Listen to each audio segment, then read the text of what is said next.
Now,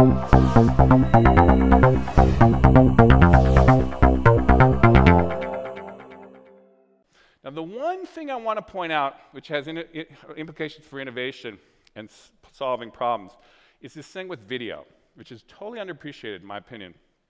But it's going to be understood here a lot more powerfully soon. And this, again, we have to lay homage to good old Steve Jobs here. Because, again, he was the one who I think really saw it clearer than anyone earlier.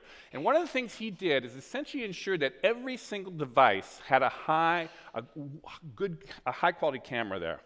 And he could see that really what's going to happen now is the next big thing to open up is essentially human-to-human, face-to-face communication. And the reason this is so important is we've spent 1,000,000 years figuring out how to complex communication, nuanced communication, emotional communication, subtle communication. That's how people communicate. We spent about 1,000,000 years perfecting that, and we spent about 10 years figuring out how to do it with our thumbs, you know, or even texting through email. And so it's opened up a huge category of what we can do as human beings. And so what's happened here, if you look at here's the last 20 years of traffic on the backbone of the internet here. If you look at the kind of rise and fall of different categories of information, that blue category there is video. And starting in 2005, right around the time of YouTube, it started growing. And by 2010, half of all traffic on the internet was video. And essentially now what's happening is you've essentially extended out to 2018 here. It is going to be 85% of all traffic on the internet is going to be video. And why is that? Well, one, there's a lot of Netflix stuff going on that you guys are watching. But one of the things that's starting to open up is person-to-person video. This is Skype's rise.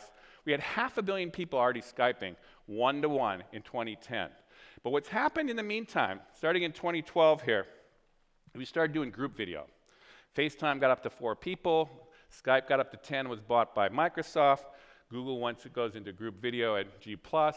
All the big money, follow the money in Silicon Valley. There has been a ton of engineering talent going into this and pulling together what you can do over the backbone of this. And it's so if you look at that adoption curve, the one-to-one Skype era was the early playing around with this stuff. This group video is starting to really catch on, and people are going, you can do a lot with this. Ultimately, I think this is going to explode here very quickly here.